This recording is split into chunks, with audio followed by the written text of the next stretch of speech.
On today's episode of My Fertility Podcast, we are joined by Dr. Rebecca Greenberg, who is both a nurse and bioethicist. Now, most of you may not consider or may not think about having an ethicist on this show, but hopefully by the end of our conversation, you will understand and appreciate what a unique role and perspective that a bioethicist can bring to the fertility discussions and fertility journey. Dr. Greenberg is the founder and principal consultant at Greenberg Consulting. She specializes in helping individuals and organizations navigate difficult decisions pertaining to healthcare. Dr. Greenberg is an adjunct professor in the Department of Paediatrics at the University of Toronto.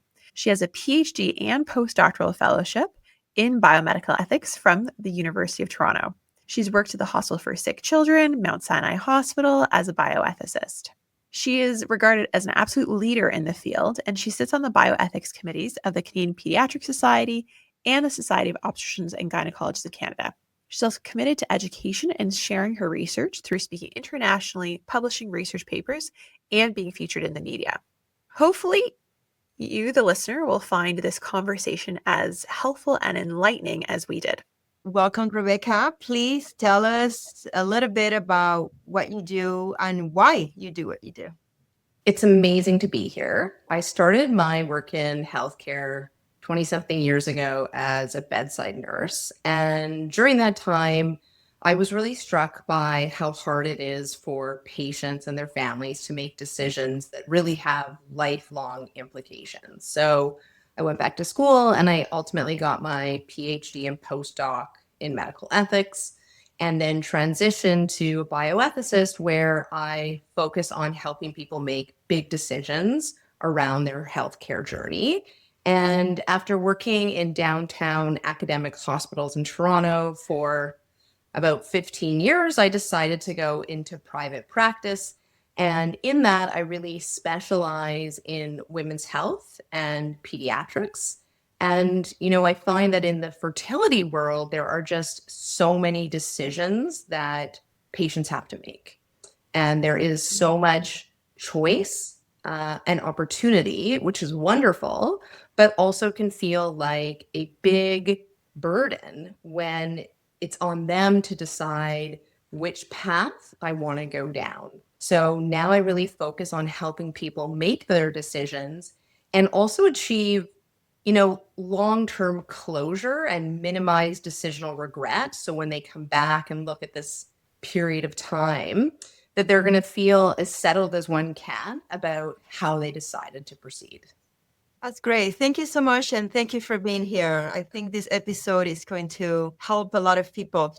I would venture to say that probably most of our listeners and most fertility patients have never really thought about incorporating an ethicist into their, let's call it the care village, right? Yeah. The people that they surround themselves to help them. I mean, you've got maybe your fertility doctor, maybe naturopath, maybe acupuncturist, but I don't think most people think about an ethicist necessarily. Can you tell us sort of what kind of situations or scenarios people might come to you with? And then what kind of would be your specific angle on things that would differ, let's say, from other people in that, I'm going to say, care village, let's say? Yeah, it's a great question. I think you're absolutely correct that we're a rare breed. And so most people are not familiar that we even exist or what it is that we can offer. In the context of the fertility world, there are lots of options. And in those circumstances, when an individual is unsure what is best for them, or a couple isn't in agreement or alignment with how to move forward, is usually where I enter the picture. So for those who are clear, okay, this is what I want to do, I don't really think that there is a role for a bioethicist.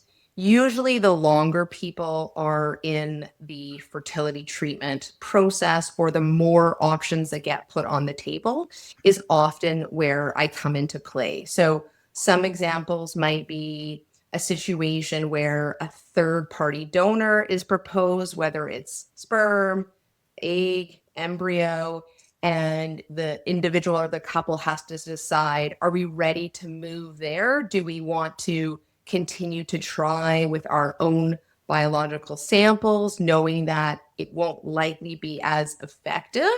Or are we ready to move to the next step? When does one want to move to a gestational carrier? Is that something that's on the table? I see a number of couples who have been in treatments for many years, either because they've had a challenging go or they've had already one or two children through fertility treatments. And now the picture changes. So they're wondering, am I too old? What will this mean for our family? Sometimes one partner is really concerned about the toll that they know it'll take on the other. And so the stakes change. And so my role is to help people figure out, how do you move out of that point of uncertainty or conflict if you don't agree with the other? And you asked a great question, which is, so what is my approach or what is my framework? So I see myself as a neutral third party that's really akin to a decision-making coach. So I don't come in and say, here's the right decision for you. I get to know the patients to really get a sense of what matters to them, what are their goals, what are the trade-offs they're willing to make, what can they live with, what's going to bring them peace in the long run. And then through what matters to them, we work together to figure out what you should do and why you should do it. And the why is equally important because that really feeds into minimizing decisional regret. One last thing that's worth mentioning, I know you asked how I differ from other kind of healthcare providers, and I think that question usually is even narrowed down to the role of a psychologist or a social worker. So I don't do the implications counseling, and my role is not to focus on therapy, on processing perhaps the mental health piece or the emotional piece. Of course, you can't separate that, but my role is really discrete on, if you feel decisional paralysis and you're overwhelmed by the options, then I can help you focus on that and move forward to continue on with your journey. That's really a very interesting point that's worth highlighting. It's not so much about processing the emotions, but it's that helping you come to those decisions and preventing that decisional regret. I think in my brain, that's very, very helpful to think about how these different pieces come together. I mean, I think about us as physicians, as the fertility specialist, and then somebody may have a naturopath where we're both working to improve health, but through slightly different pathways. Is that kind of a fair way to think about it?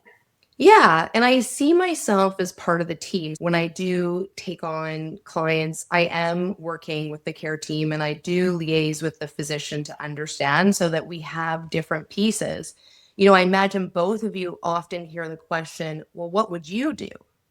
How would you move forward, right? And that's usually a sign that they're looking for guidance because they're just overwhelmed with what's coming up. They are torn. They're trying to balance competing demands. Most people don't think about having a child through fertility treatments. So there is a piece of grief and sadness and need to depart from what they initially thought. And there's practical ramifications, and they don't know how to juggle that. So your job, right, is to explain the options and help figure out what makes sense from a medical perspective. But usually there's still choice. And that choice about what is right is so subjective. It based on not what would you do, but what is best for them, knowing who they are as a core human. Yeah, I get that question a lot. What will you do? And especially because I've shared my fertility journey with my patients. But even though I have been through fertility and done IVF, it doesn't mean that, they should do what I would do, because we're all different people with different values and different risk tolerance and different situations. And I, as a physician, I do find it difficult sometimes to answer that question. And I bring it back to, like, if we're both going shopping, even if we have the same budget, we might choose different items and we might not even have the same budget. So then that might make a decision about what kind of items we choose. So it's just really hard. I usually use that example that, what I would do might be very different from what they would do in the same situation. It's really helpful to understand your role in decision making. Thank you so much for clarifying that. Now, I'm interested to understand from your experience and your perspective, what do you think is at the core of decision making, or what makes decision making difficult? Because I'm thinking, let's say there is a patient who needs to have an egg donor. And yes, you're right, there would be grief because that's not the way they really thought they would have their family. There would be the questions of, is it the right thing for me? Can I afford the treatment? And all of those things. But that's not necessarily decision-making conflict. It's just experiencing the emotions associated with the decision. So what do you think is at the core of the decision paralysis or the difficulty in making the decision, other than the grief and the feelings associated with this? I think at the core of the decision-making paralysis is this misnomer that we need to have perfect certainty, that we can't have discomfort.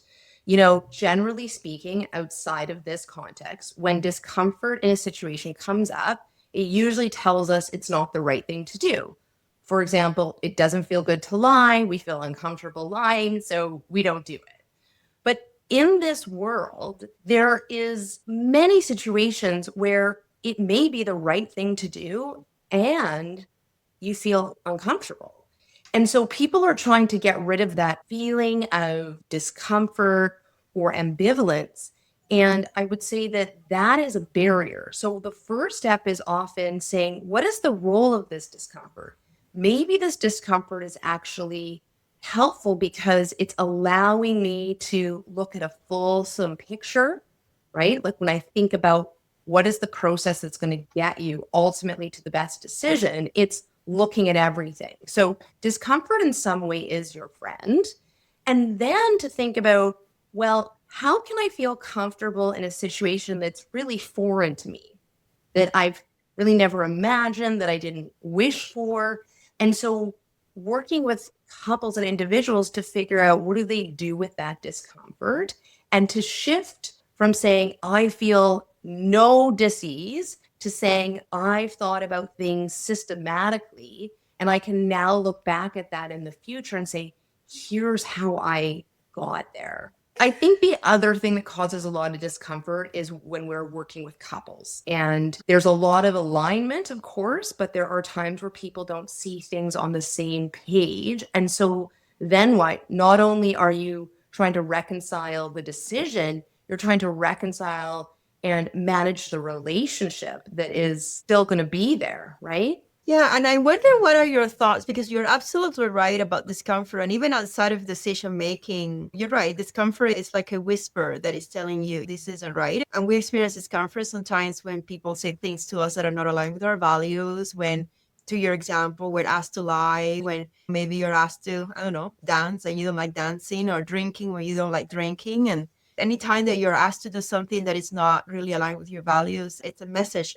But you're right, you also get discomfort in situations. Yesterday, I had to give a presentation and I was uncomfortable because it's not something that I do every day and I really wanted it to go well. But that's different. So is there a tool to understand that this discomfort is just unfamiliarity with the thing? Or is it really the message that you're like, no, I really need to listen to this. This is truly my soul letting me know this isn't right. There's definitely tools and frameworks that I use and that I tell people to use. Before employing those, the first thing I would do is say, when you have that feeling, of course, one should pause and ask, why am I uncomfortable? Is this just a hard thing? I mean, these are hard times for a lot of people. What is the message here? And then with respect to some of the tools, there was a decision-making tool that was developed about 10 years ago, initially for the surgical context with elderly, called the best case, worst case scenario. And I find it's really helpful.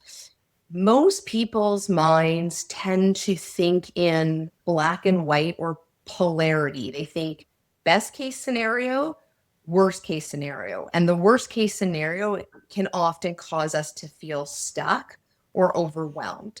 we often miss what is the most likely scenario. And so the best case, worst case tool really helps us flesh out and move away from what is most likely unrealistic, but where our brains usually go, best case and worst case. So what is most likely? And then we move on to talk about risk threshold. So if we then are able to say, well, of course there's risk. There's risk with most things. There's risks with driving on the highway or skiing downhill, right? There's risks, of course, with medical treatments, but what risk am I willing to live with? And if I have now changed my lens or my framework to be able to calculate that risk, is it going to be easier for me to move forward? That's one tool and one exercise that we work through. The other thing that I find is that these times in our lives can really tug on our identity. Who are we? A lot of people want to be a mom or a dad, and when they don't have that, it can really stir up a lot of things. Or they envisioned having a family that looked like X with this many children at this stage of life, spaced this far apart. And so I'm really interested in how we can hold onto our identity in a healthy way. And sometimes we need to shift, we need to reframe that. So another thing that can be helpful for people is to write down, and if journaling is not for them, to even just think about, what is my story? What is the story that I want to have when I'm on the other side? And when I look back at this time in my life, almost what's a letter to myself?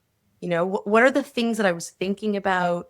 What matters to me? Why did I choose one thing or another? So to really be writing to yourself for those moments where you're in your head and you're just looping around, what would you want to tell yourself in a kind, compassionate way? Can you write down what you would say to yourself in the future?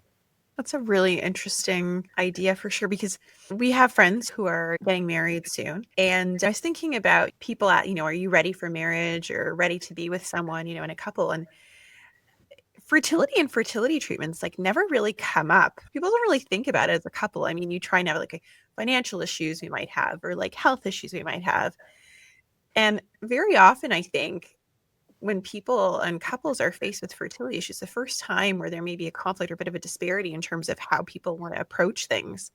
And it can be very jarring, actually, to hear your partner have a very different take or a different opinion. On the flip side, we also hear sometimes the partner who has a lot of ambivalence and who has no opinion, and who does very often the whatever you think is best. It's your body. Whatever you want to do, it's up to you. And I can get that too. So for, let's say, a couple who is now kind of faced with these decisions where they run the wide gamut of strong feelings versus this, I don't know if it's ambivalence necessarily, but this shunting of responsibility almost, or of pushing it onto the other person. How can couples begin to navigate that? How can you start to come to mutual conclusions together? Yeah, I do see that a lot. And typically it tends to be towards the person who's carrying the child, the woman that be carrying the child, this sense of what I think is well-intended, which is, as you said, it's not my body, so I don't want to impose, or what's intended to be totally supportive, but then it can feel like such a burden when feels like it's on one person's shoulders, and they're worried about, is there going to be animosity in the future? Will this come back to haunt them in their relationship? And so I think it's really important to remember that decision-making doesn't need to be 50-50. So when we think about partnerships, we often think about, well, we have to have equal roles in everything.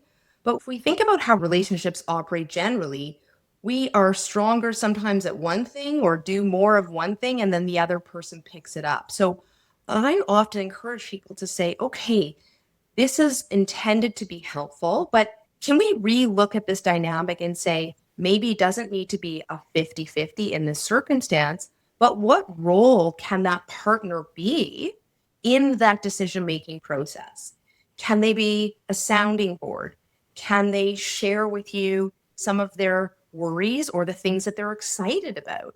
And so it's finding a way that's going to fit for that couple and that dynamic, and moving away from this idea that we have to share evenly, but just be involved in different capacities. I think when there's conflict, there's some different tools and approaches that I might use. If somebody is listening to this episode and they're in the middle of a decision paralysis or having a conflict with their partner or their family or somebody in their lives about the decision that they have to make, where do you think they should start? Let's talk a little bit about the pitfalls in making decisions when you're working with a partner and you find yourself in conflict. Typically, what I see as the number one pitfall is this idea that somebody has to win the discussion, that they have to make all of their reasons the best reasons and the right reasons, and they try to discredit or invalidate the other's perspective. And we've all fallen into that trap in arguments with others, and it tends to just go circular, right? So when we're falling into the pitfall of this win-win dynamic, I say take a step back. And instead of looking at this as an opportunity to win, look at this as an opportunity to understand. So we don't all have to have the same reasons to make a decision. We just have to come together. And if we can come back and say, I'm present in this conversation, in this exchange to listen, to understand, not to be judge and jury, I find that conversations can take completely different shape and people can identify the common ground, because that's where they're going to be able to move forward. It's okay to have things that we don't agree on. It's okay to see things differently, but we have to find that commonality, which becomes really hard to do in the win-win dynamic. The second pitfall I see is when there is conflict and the focus is just, we have to make a decision. Time is ticking. I'm not getting younger. We said we were going to do this transfer. I mean, you can probably think of so many different scenarios. We just have to make the decision. And that's true, but it's actually unhelpful because they're missing so much of the important discourse or the process to get there. So I mentioned earlier in our conversation that it's not just about what is the decision, but the why. So taking a step back on how did we get here? Why did we want kids in the first place? What were we hoping for? What are our big goals, broadly speaking? And to talk about the reasons, the whys, and what were the parts along the way that we agreed with, right? Trying to find sort of concentric circles, if you will, the points of overlap, and just be open to there can be things that we don't agree with.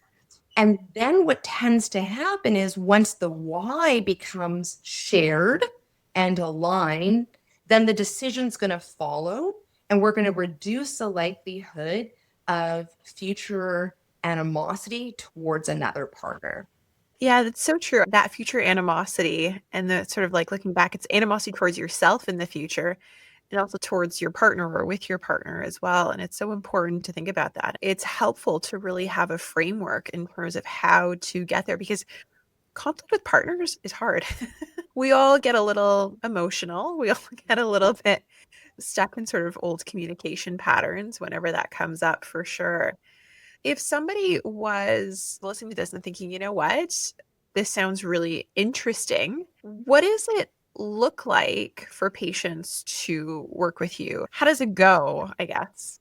Yeah, for sure. When there's conflict, I think this is an opportunity where it is helpful to have a neutral third party facilitate a conversation and create boundaries and sort of a container for a constructive dialogue. So what it looks like to work with me is on average, it's 2 to 3 sessions. I work virtually, so I see patients across the country.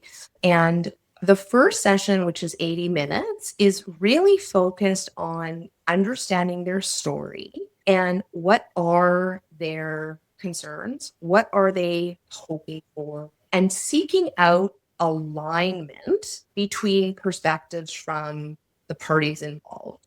Or if it's one person who's making that decision on their own, helping them reconcile where they're having internal conflict or turmoil.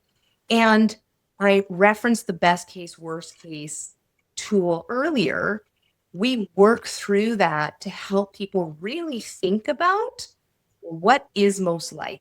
I think most people don't usually sit in that scenario. And so pushing them to think about things that perhaps they haven't thought about is where we start. And then there's typically 1 or 2 follow-up sessions that are 50 minutes where we then begin to explore the options and then circle down on a way forward. Going back, Rebecca, to the first part of this conversation, you very clearly talked about the difference between working with a medical ethicist like yourself and working with a psychologist or a counselor. I want to provide you with some scenarios, and I would like you to tell me if this would be a scenario where it would be helpful to work with one or the other or with both. So some of the scenarios we're thinking about would be, let's say a couple who has embryos available. They would love to have more children, but medical issues, financial life, they just don't feel like it would be a wise decision for their family to transfer the embryos with a chance of a pregnancy. And now they have to discard the embryos. But back to the discomfort, there is a lot of grief, anxiety, discomfort, strong emotions, to the point that I felt at the time that, I guess, of course, we'll do what you want, but I really wanted them to process this before they go through with the discarding of the embryos, because even though it wasn't a conflict per se, they've made the decision together and they felt it was the right thing for the family. There was very, very strong emotions that I felt it was a little bit more than grief. That would be one scenario. And another scenario would be a situation where one person wants to transfer an embryo for a baby and the other partner does not. And this is hard because you cannot do half a baby. So, there is no compromise in there. And let's say one person feels strongly about destroying embryos, like I would never do that. And the other person is saying, we're done, our family is complete, and I do not want to have any more children together. And again, a lot of emotions, a lot of grief, a lot of conversations around that. Tell me what you think of those scenarios. It's kind of fun. This is like a little trivia, ask the ethicist. So the first scenario, what I'm gathering in these kinds of scenarios is, as you mentioned, there's just a tremendous amount of emotion to process. Grief, sadness, loss, and there may be, for some women, mental health pieces also at play. When a decision's already been made and the primary presenting issue is the processing of emotions, that would be outside of my scope. And that would be when I would refer to a therapist or a counselor of some sort. But in the second scenario, there is that sense of disagreement where people are not on the same page. And that is a classic situation where people come to me to work that out, to find a way to move forward on the same page. Sometimes I even have couples that fit into the scenario that was described earlier, where it's, I'm going to let my wife make this choice. And sometimes I hear, I don't want another, I'm done, or I think it's not a good idea for reasons X, Y, and Z, but I'll let you make the decision. And then what? So even in a situation where there may not be overt conflict, but they don't see things perfectly, they reach out because that's not a comfortable place to be. And most people don't want to hold the reins knowing where there's discomfort. I might backtrack to the first scenario and say, if someone's made a decision, but they're not sure why, then there is a role, right? The role on helping them process, okay, so that's a really hard thing to discard an embryo or embryos, and it brings up big emotions. But if people are not clear on how they made that decision, it's likely to come back and haunt them a bit. So then my role would be, let's get clear. Let's get clear on why this is hard and it's the right thing for you. And we map that out. And so when you come back after you do it and you're feeling horrible, two things can be true. You can feel horrible and it can be the right thing. Getting an understanding of why that is will lead to the long-term peace with a really impossible decision. Thank you for saying that, because I have these conversations all the time, and sometimes the patients are sure and I don't sense any issues, and then we proceed with their wishes, like their wishes always. But sometimes as a physician, I'm left thinking, oh, like there's something here and I can't put my finger on it. So thank you for saying that. Because sometimes my patients say, oh, am I a horrible person for doing this? I can't believe that after my journey, I have to do this. This feels like heart-wrenching and I must be a horrible person. Then that's what makes me think, well, I think there is something more to explore here, because I never want my patients at the end of this journey going into that last chapter feeling quote unquote like a horrible person. So I think there is a role there for people who are thinking, yeah, this is the right decision, but it still feels not great, like not something that I could ever do or bring myself to do or that I thought that I would do. And that's not uncommon for people that have gone through the fertility journey and have hope and pray for these embryos, and they find themselves in a situation where their journey is ending and they have to discard. And I would say most people will welcome more children. It's just not possible for many reasons for them to grow their family. So I'm glad to know that there is a role besides just the grief. There is a role for saying, like, what are my values and how can I live comfortably within my values, and know that this decision is actually aligned with my values, even though it's a hard one to make. Yeah. And I think that what happens when there is that discomfort is people go back to the decision and then they second guess themselves. We work through having a plan. When you feel that discomfort, what is that discomfort telling you? And I'll say it again because I think it's worth repeating. Something can be hard and uncomfortable and still be appropriate and be the right course. These are hard, uncomfortable scenarios. Of course, there's the amazing wish at the end for a child in most of the circumstances, or to close that chapter, or talking about discarding embryos and moving on. So helping people reconcile that so that it doesn't cause tremendous disruption to them emotionally as time goes on. Another really challenging situation, both for myself as the fertility physician and for patients, is when to stop and when to stop active treatment, let's call it, when it's stopping doing more IVFs, more transfers, more whatever.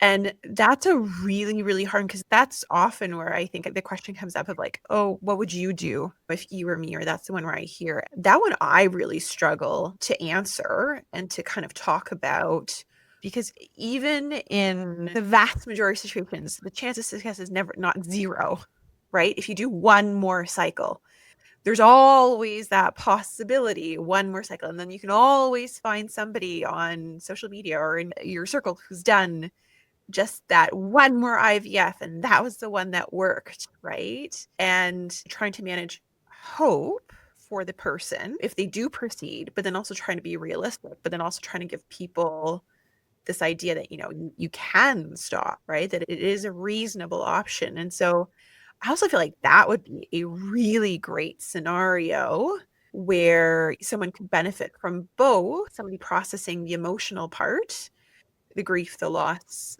all the emotions, and being able to come to that decision in a way where you can look back 10, 15, 20 years and be comfortable with it, I guess.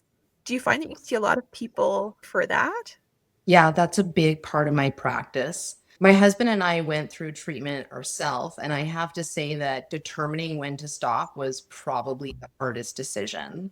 And I have a number of clients that come to me with that. It's something that's not talked about early. And I think part of the reason that that is the case is, with the best of intention, we don't want to take away hope. It's really important that people feel hopeful and that what they're doing is appropriate. And so then it comes up at a later date where people have not really thought about it. And often there is this misunderstanding that more is better, more is more.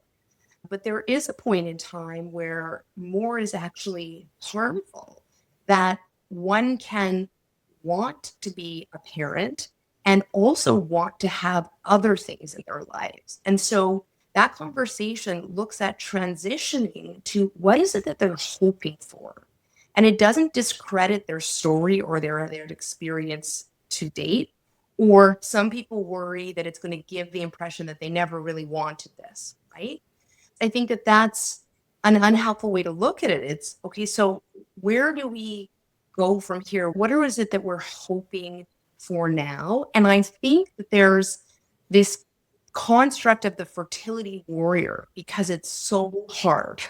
And that's helpful to get through, because when you look back and say, oh my God, like, look what I've been through, it is like being a warrior, but then it butts up against this idea of stopping. So then, well, what are you a warrior for? Are you a warrior for quality of life, for a healthy relationship with others and yourself? And so we can find ways to remap what it is that they want. So definitely an area where I see a lot of people reaching out. I gotta ask, do you have a sense of when that conversation should come up? How do you balance that? I don't know. Do you have a feeling about that? So I think when it starts to come up is when we see that the risks and benefits are changing, when the efficacy is going down, when people, and we haven't gotten into this, but as people age through their process, and that brings other considerations that is tied to efficacy, etc., that I think that those are the times where we should bring it up. Because usually when we start, the framework for how we're evaluating risks and benefits and the chance of success is going to be different at a future date. So as that changes, or there's multiple failed attempts, I think then it's a conversation. And I've mentioned this idea that two things can be true. So we can still be hopeful and still continue on with treatments, and also say that there may come, right? That's the operative word here, is may. There may be a point in time where this is going to come up. And I'm mentioning it now, not because I think we're there yet, but because when and if that happens, that's a hard thing. And it's not great to come up as a surprise at the very end. It's helpful just it's planting a seed to say, hopefully we don't get there, but if we do, I want to equip you for that. That's definitely a tough conversation to have. I've been doing this for many years now, and I have to admit it's still difficult because people usually come to the appointment hoping that you have a plan for them, hoping that you have like the next steps. And it's always hard to say, well, these are all the things we can do next. And have you thought about this other option? Yeah, it's so hard. You're right. And it's hard for them to stop because then they feel like they're quitting. And of course, the internet is full of stories of like, I did all of these things and now look at me, happy, and you could do it too. And you shouldn't give up. And there is this negative connotation to giving up. And it's hard for the fertility specialists because we are the ones, our job is to get them to success. So it is definitely a difficult conversation. And when I've had it, usually it's because they have brought it up and then I have shown support and say, congratulations. And there is so much more to life that you can do. But it's hard for me to bring it up when it's not coming from them. For sure. I think this is tied to a sense of failure and disappointment for everybody, the physicians, the team, and certainly the patients. I like to talk about, what is the story that you're telling yourself? Can you tell yourself that you tried? That'll be easier to live with long-term, knowing that you did everything that you could. And then how do we think about how we don't want to fail ourselves as humans that are multifaceted? Of course, for so many of us, being a parent is a huge part of our identity, or the desire to be a parent is a huge part of our identity. And there are also other pieces. And so when the longer people go on with lack of success, the other parts of their identity begin to erode. They begin to bear the consequences of the lack of success. And so if we can reframe it from saying it's a failure to saying, I choose happiness, I choose quality of life. Do I want to live waiting for the 2% chance, or am I able to move forward in some way? And I actually have heard from my clients that when their provider does ultimately raise that conversation, they feel a sense of validation because they're thinking about it, but they're looking for permission to say, it's okay. You are still strong. You are still amazing. You are still that warrior, right? And they're like looking for that permission. Yes. I have to say, there's two tools that you mentioned that really resonated with me because I've used them in my life for everything, all decisions and all hard things, from a little bit hard to a lot hard. And those are the story that you tell yourself and the future, thinking about your future self, either, what letter will you send to your future? How will you want your future self to think about this situation? And like I said, I use it for the tiny little hard things. Like, I don't really want to go to the gym, but I should. And then I think about like, okay, what's my story? Who am I? And what does my future self want from me right now? That really gets me to the gym really quickly when I think about that. And for the harder things in lives, like family and career and big decisions like that as well. I think those tools can be really useful. And I know I did a lot of those tools when I was going through my journey because I had my first baby with IVF, and then there was a period about 4 years where I kept trying to have a second and I couldn't. I was almost 40 at the time, and I had to start thinking about, do I stop? I ended up doing one more cycle, and that was my son. But I had to start toying with that idea of like, what is my story? What am I choosing? When do I stop? When does it end? Can I have a life different from what I envision? Can I find happiness in other things? So yeah, those tools I think are very valuable and very useful. I imagine that for a lot of patients, even when they're sitting down for the first time, or maybe not the first time, but when they're sitting down with their provider and they're thinking about, okay, do we plunge into IVF? Do we do IUI? Do we do this? I think many people may potentially toy with the idea of not doing any fertility treatment, which is just completely reasonable.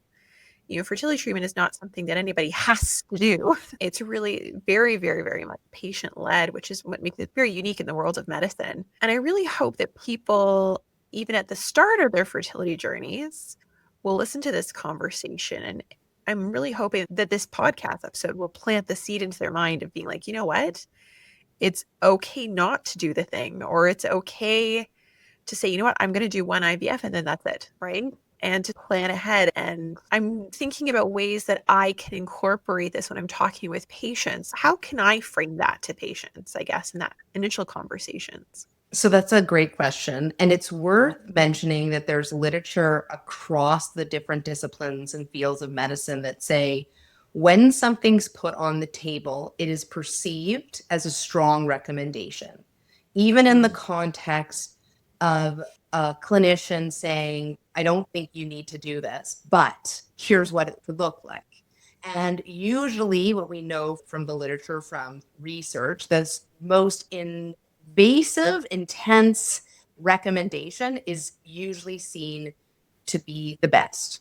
So let's come back to your question about how do you manage this at the outset and how is this relevant for people who are starting?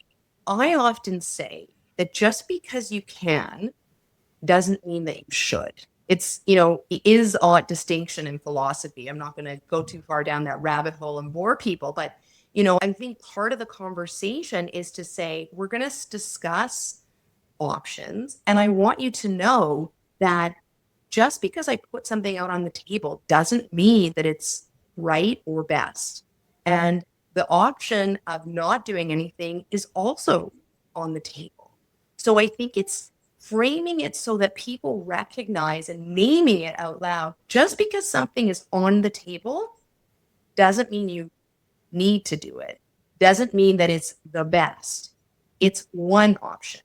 And then the question that they have to ask themselves is, how do the options align with what matters to them?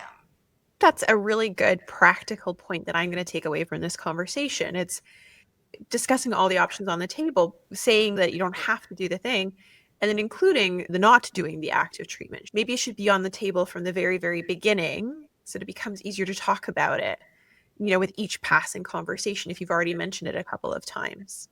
Thank you for that.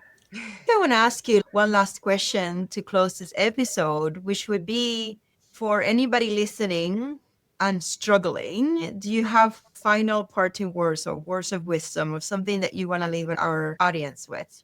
I would say approach your decisions from a place of non-judgmentalness and allow yourself the opportunity to make space to feel uncomfortable. We learn from the field of psychology that the more you push something away, discomfort is what we're talking about, I think, a lot in this conversation, the bigger it grows. But when we make space to normalize the range of hard emotions, we will expend less psychological energy. And when we are not expending energy into the emotion, then the decision becomes more clear because we're able to think more rationally. So just to recap, go into this non-judgmentally, and whatever emotions or hard things come up, make space for them. They're not necessarily bad. They're part of your story, and they're part of your roadmap to ultimately getting you to a decision that's best for you. Amazing. Thank you so much for being here, Rebecca. Mm-hmm. I think that is excellent advice, not just for anybody who is struggling with infertility, but any struggle, any conflict, any time when people are finding themselves at odds with a decision that they have to make. I think that's very helpful advice. It's been great chatting. Thanks so much for the opportunity. Yes, thank you so much for joining us. As I said at the outset of this conversation, very few patients in this space would think about having an ethicist or making use of an ethicist. But I think at the end of this conversation, I suspect a lot of people are going to realize, like, oh yeah, that may be exactly the person that I need. And so you're going to reach a lot of people, and you're going to help a lot of people, and you're going to inspire people to reach out.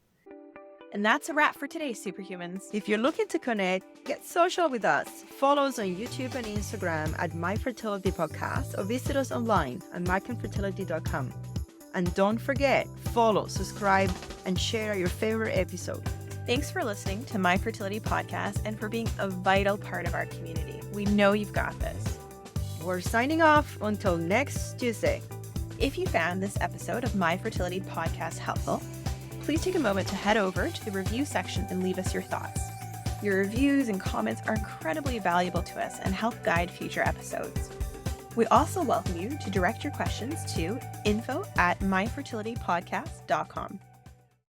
My Fertility Podcast is produced by Rabbit Media Inc. in conjunction with Dr. Garcia and Dr. Weiss. Music by Mixkit. Life is a Dream by Michael Ramirez C. My Fertility Podcast is not intended to replace any type or variation thereof professional medical, health, or legal advice, nor should the content be taken as medical advice. Please contact your primary healthcare professional regarding any medical questions you may have. The information presented in this podcast is based on the knowledge and understanding of the host at the time of recording. Medical knowledge is constantly evolving, and new research may change the understanding of health-related topics. While we strive to provide accurate and up-to-date information, we do not guarantee the completeness, accuracy, or timeliness of the content. The views expressed in this podcast by guests are not those of the host or the management. This podcast is not intended to impose any type of discrimination. My Fertility Podcast and its management are not responsible for any losses, damages, or liabilities that may arise from the use of this podcast.